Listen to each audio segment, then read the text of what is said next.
Secure attachment ഉള്ള മക്കളുണ്ട്. പാരൻസിൻ്റെ ഗുണമാണ്. അപ്പോൾ അത് പാരൻസ് മാത്രം ഉണ്ടാക്കിയെടുത്തതാണെന്ന് ചോദിച്ചാൽ നോ.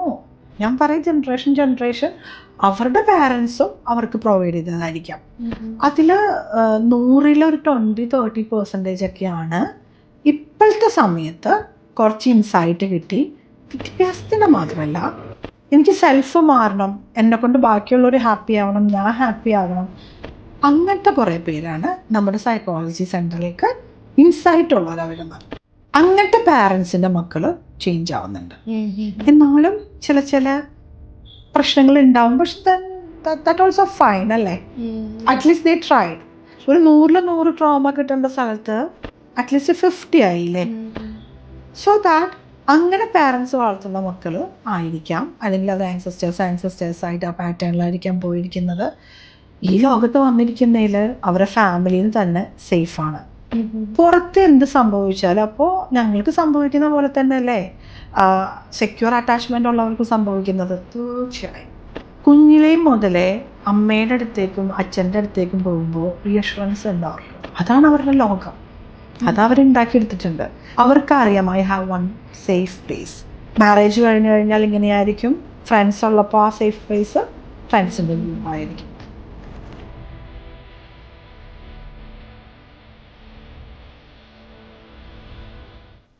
അങ്ങനെയും നമുക്ക് സെക്യൂർ അറ്റാച്ച്മെൻറ്റിലേക്ക് വരാം. പിന്നെ പ്യുവർലി സെക്യൂർ അറ്റാച്ച്മെൻ്റ് ഉള്ള മക്കളുണ്ട്, മനുഷ്യരുണ്ട്. ഓക്കെ, അത് അവരുടെ പാരൻസിൻ്റെ ഗുണമാണ്. അപ്പോൾ അത് പാരൻസ് മാത്രം ഉണ്ടാക്കിയെടുത്തതാണെന്ന് ചോദിച്ചാൽ നോ. ഞാൻ പറയും ജനറേഷൻ അവരുടെ പാരൻസും അവർക്ക് പ്രൊവൈഡ് ചെയ്തതായിരിക്കാം. അതിൽ 100-ൽ 20-30% ഒക്കെയാണ് ഇപ്പോഴത്തെ സമയത്ത് കുറച്ച് ഇൻസൈറ്റ് കിട്ടി. വിദ്യാഭ്യാസത്തിന് മാത്രമല്ല, എനിക്ക് സെൽഫ് മാറണം, എന്നെക്കൊണ്ട് ബാക്കിയുള്ളവർ ഹാപ്പി ആവണം, ഞാൻ ഹാപ്പി ആവണം, അങ്ങനത്തെ കുറേ പേരാണ് നമ്മുടെ സൈക്കോളജി സെൻറ്ററിലേക്ക് ഇൻസൈറ്റ് ഉള്ളവരാണ് വരുന്നത്. അങ്ങനെയുള്ള വ്യക്തികൾ, അങ്ങനത്തെ പാരൻസിൻ്റെ മക്കൾ ചേഞ്ച് ആവുന്നുണ്ട്. എന്നാലും ചില പ്രശ്നങ്ങൾ ഉണ്ടാവും. പക്ഷെ ദാറ്റ് ഓൾസോ ഫൈൻ അല്ലേ? അറ്റ്ലീസ്റ്റ് ദേ ട്രൈഡ്. ഒരു 100-ൽ 100 ട്രോമ കിട്ടേണ്ട സ്ഥലത്ത് അറ്റ്ലീസ്റ്റ് 50 ആയില്ലേ? സോ ദാറ്റ് അങ്ങനെ പാരൻസ് വളർത്തുന്ന മക്കൾ ആയിരിക്കാം, അല്ലെങ്കിൽ അവർ ആൻസസ്റ്റേഴ്സായിട്ട് ആ പാറ്റേണിലായിരിക്കാം പോയിരിക്കുന്നത്. ഈ ലോകത്ത് വന്നിരിക്കുന്നതിൽ അവരുടെ ഫാമിലിന് തന്നെ സേഫാണ്. പുറത്ത് എന്ത് സംഭവിച്ചാലും അപ്പോൾ ഞങ്ങൾക്ക് സംഭവിക്കുന്ന പോലെ തന്നെ അല്ലേ സെക്യൂർ അറ്റാച്ച്മെൻ്റ് ഉള്ളവർക്ക് സംഭവിക്കുന്നത്? തീർച്ചയായും. പക്ഷേ കുഞ്ഞിലേ മുതലേ അമ്മയുടെ അടുത്തേക്കും അച്ഛൻ്റെ അടുത്തേക്കും പോകുമ്പോൾ റീഅഷുറൻസ് ഉണ്ട് അവർക്ക്. ഓക്കെ, അതാണ് അവരുടെ ലോകം. അതവരുണ്ടാക്കിയെടുത്തിട്ടുണ്ട്. ബാക്കി എന്ത് പ്രശ്നങ്ങൾ വന്നു കഴിഞ്ഞാലും അവർക്കറിയാം I have one safe place. ഈ സേഫ് പ്ലേസ് എന്താവും? ഒരു മാരേജ് കഴിഞ്ഞ് കഴിഞ്ഞാൽ ഇങ്ങനെയായിരിക്കും. ഫ്രണ്ട്സ് ഉള്ളപ്പോൾ ആ സേഫ് പ്ലേസ് ഫ്രണ്ട്സിൻ്റെ ഗ്രൂപ്പായിരിക്കും. സോ 2 കാറ്റഗറീസാണ്, ഫങ്ഷണൽ ഫാമിലീസ് എന്നുള്ളതും അതുപോലെ ഇൻസൈറ്റായിട്ട് വന്നിട്ട് സെക്യൂർ അറ്റാച്ച്മെൻറ്റ് വരുന്നതും. പിന്നെ ഐശ്വര്യ, വേറൊരു ക്വസ്റ്റ്യൻ എന്ന് വെച്ച് കഴിഞ്ഞാൽ നമുക്കിതിൻ്റെ ഒരു ഡെപ്തിലേക്ക് കൂടി പോവാം. ഓക്കെ, എന്തുകൊണ്ടാണ് ഈ ഡിസ്ഫങ്ഷണാലിറ്റി അല്ലെങ്കിൽ പേഴ്സണാലിറ്റി ഇഷ്യൂസ്, അവോയ്ഡൻ്റ് അറ്റാച്ച്മെൻറ്റ് അല്ലെങ്കിൽ ആങ്ഷ്യസ് അറ്റാച്ച്മെൻറ്റ് ചൈൽഡ്ഹുഡിൽ നിന്നാണ് നമുക്ക് മനസ്സിലായി.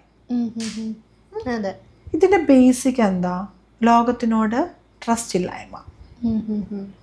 ഈ എല്ലാ പേഴ്സണാലിറ്റി ട്രൈറ്റ്സിൻ്റെയും കപ്പിളിൻ്റെ ഇഷ്യൂസും anxious attachment, avoidant attachment, everything starting from our trust issues. Okay, ഈ ലോകത്തിനോട്, ഈ ലോകം നമ്മളെ എങ്ങനെ ട്രീറ്റ് ചെയ്തത് കുഞ്ഞിലേ മുതലേ. ഓക്കെ, അപ്പോൾ ട്രസ്റ്റ് ഇഷ്യൂ വരുന്നത് നമ്മുടെ ഫ്രണ്ട്സ് ചീറ്റ് ചെയ്തിട്ടല്ലേ? ഓക്കെ, അല്ലെങ്കിൽ നമ്മുടെ പാരൻസ് മര്യാദക്ക് നമ്മളെ നോക്കാണ്ടല്ലേ? അല്ലെങ്കിൽ എൻ്റെ പാർട്ട്ണർ എന്നെ ചീറ്റ് ചെയ്തിട്ടല്ലേ? Yes, logically. ഓക്കെ, സൈക്കോസെക്ഷൽ ഡെവലപ്മെൻറ്റിൽ ഫ്രോയിഡ് എന്ന് പറഞ്ഞ സയൻറ്റിസ്റ്റ് പറയുന്നത്, സൈക്കോളജിയിൽ പറയുന്നത് എന്താണെന്ന് ചോദിച്ചു കഴിഞ്ഞാൽ, ഓക്കെ, ഈ ട്രസ്റ്റിനെ കുറിച്ച് നമ്മുടെ പേഴ്സണാലിറ്റി ഡെവലപ്മെൻറ്റൽ സ്റ്റേജസ് ഉണ്ട്. ഓക്കെ, അതിൽ ഫ്രോയിഡ് പറയുന്നത് എന്താണെന്ന് ചോദിച്ചു കഴിഞ്ഞാൽ 0 to age ഓറൽ സ്റ്റേജ് ഉണ്ട്. ഓക്കെ, അപ്പോഴത്തെ ചോദിക്കും 0 to ഏജിലൊക്കെ ആണോ നമുക്ക് ട്രസ്റ്റ് ഇഷ്യൂ വരുന്നത്? അതിലെന്ത് ബോധം നമുക്ക് ഉണ്ടായിരുന്നത്? ഓക്കെ, ലോജിക്കൽ പേഴ്സൻ്റെ ക്വസ്റ്റ്യൻ ആണ്. ബട്ട് 0 to ഏജിൽ അവരുടെ പ്രൈമറി കെയർ ടേക്കർ മദർ ആയിരിക്കാം, അല്ലെങ്കിൽ നാനി ആയിരിക്കാം, അല്ലെങ്കിൽ ഗ്രാൻഡ് മദർ ആയിരിക്കാം, ഓക്കെ, ആരും ആയിക്കോട്ടെ. ഈ പ്രൈമറി കെയർ ടേക്കർ അവർക്ക് ആകെ കിട്ടുന്നത് കരയുമ്പോഴാണ്. ഓക്കെ, പിന്നെ പാല് കുടിക്കുമ്പോഴാണ് അവരുടെ ആ ഒരു ഹാപ്പിനെസ്സും കാര്യങ്ങളും കിട്ടുന്നത്. ബോഡിയിൽ പ്രശ്നം ഉണ്ടാവുകയോ അല്ലെങ്കിൽ വിശക്കുമ്പോഴോ കംഫർട്ടബിൾ ഇല്ലാണ്ട് വരുമ്പോഴോ അവർ ആവശ്യത്തിനായിട്ട് കരയുമ്പോൾ ആ സമയത്ത് അമ്മ എപ്പോഴും അവൈലബിൾ ആണ്, അല്ലെങ്കിൽ പ്രൈമറി കെയർ ടേക്കർ എപ്പോഴും അവൈലബിൾ ആണെങ്കിൽ ഈ ലോകത്തിനോട് ആ കുട്ടിക്ക് ട്രസ്റ്റ് ആയി. When I need something I will get help, reassurance. അതേ സ്ഥാനത്ത് കുട്ടി കുറച്ചധികം കരഞ്ഞ് കുറച്ച് കഴിയുമ്പോഴാണ് അവരുടെ കാര്യങ്ങളൊക്കെ കഴിഞ്ഞ് വന്ന് മീറ്റ് ചെയ്യാൻ പറ്റുന്നില്ല, ഒരു ഹാഫ് ഓഫ് ഇറ്റൊക്കെ ആയിട്ടാണ് വരണമെങ്കിൽ കുട്ടിക്ക് എപ്പോഴും അതുപോലെ കുറേ കരഞ്ഞിട്ടാണ് കുട്ടിക്ക് അവരുടെ പാരൻസ് അടുത്തെത്തുന്നതെങ്കിൽ ചിലപ്പോൾ അവരുടെ പ്രശ്നങ്ങളുണ്ടാവും, പുറത്തുള്ള പ്രശ്നങ്ങളുണ്ടാവും, നമുക്കറിയില്ല. വാട്ട് എവർ ആ കുട്ടിയുടെ നീഡ് കംപ്ലീറ്റഡ് ആവുന്നില്ല. അപ്പോൾ അവർക്ക് എന്തെന്നാ ഈ പ്രകൃതിയിൽ നിന്ന് ഒരു മെസ്സേജ് കിട്ടുന്നത്? ഞാൻ ആവശ്യം പറഞ്ഞാലും എനിക്ക് ആരും ഇല്ല.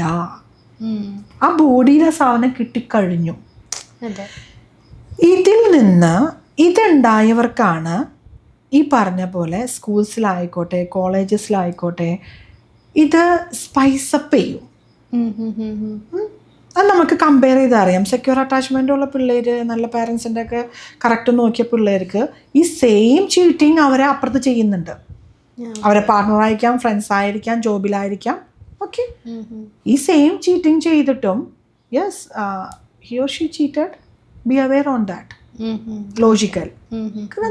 ആ ഫൗണ്ടേഷനെ അവരുടെ പില്ലർ ഉറച്ചാ നിൽക്കുന്നത്. അതേ സ്ഥാനത്ത് ഈ സംഭവം വരുമ്പോഴോ ഈ പാരൻസിൻ്റെ പ്രൈമറി കെയർ ടേക്കറിൻ്റെ നിന്ന് കറക്റ്റ് കിട്ടാത്ത ആൾക്കാർ ഓൾറെഡി ഈ സാധനം അവിടെ കിടക്കുന്നുണ്ട്, തീപ്പൊരി കത്തുന്ന പോലെ അവിടെ കത്തും. അവരനുഭവിക്കുന്ന പെയിനും വലുതല്ല. സോ ദാറ്റ് ഈ ട്രസ്റ്റ് എന്നുള്ളൊരു കണ്ടന്റ് ഇതിൽ നിന്നാണ് നമ്മുടെ എല്ലാ സംഭവങ്ങളും, over thinking, anxiety, depression, personality പ്രശ്നം, അവോയ്ഡൻറ്റ്, ഈ പറഞ്ഞ എല്ലാ സാധനങ്ങളും വരുന്നത്. അതുപോലെ തന്നെ ഇപ്പോൾ ഈ ആങ്ഷ്യസ് അറ്റാച്ച്മെൻറ്റും കാര്യങ്ങളൊക്കെ നമ്മൾ പറഞ്ഞു.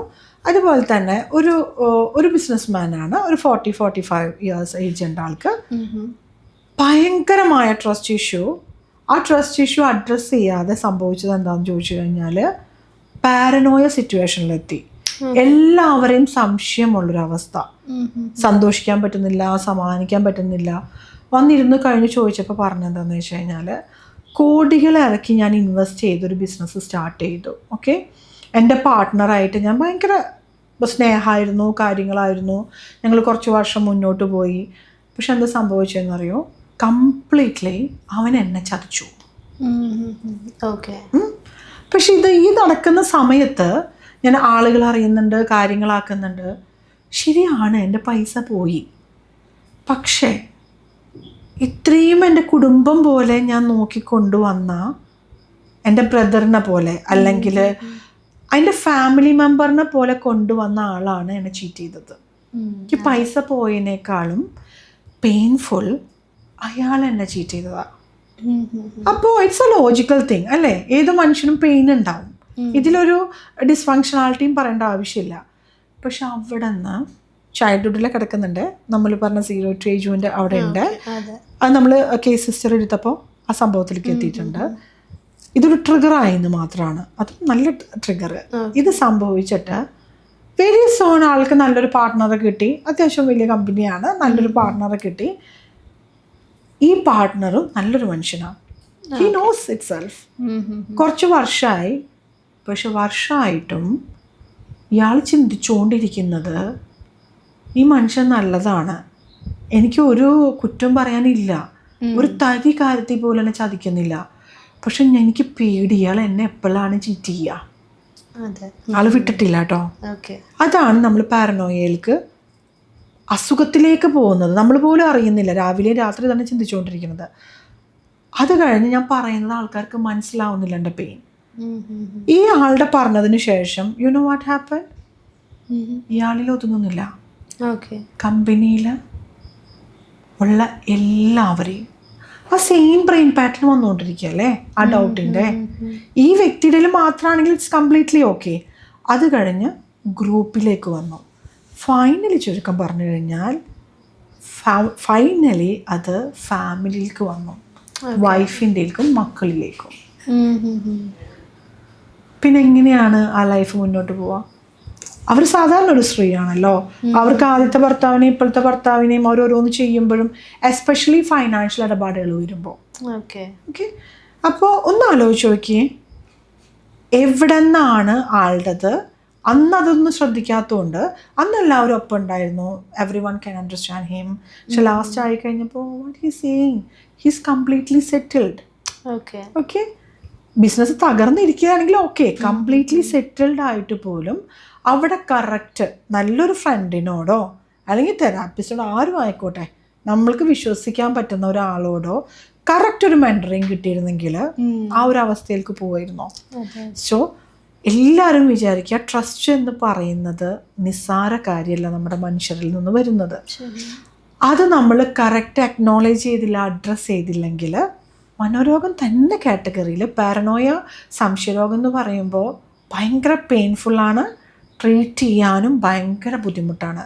ഈവൻ തെറാപ്പിസ്റ്റ് ആയിക്കോട്ടെ ഫ്രണ്ട് ആയിക്കോട്ടെ, അവരിയ്ക്കുമ്പോഴും അവർക്ക് ഡൗട്ട് സ്റ്റാർട്ട് ചെയ്യും.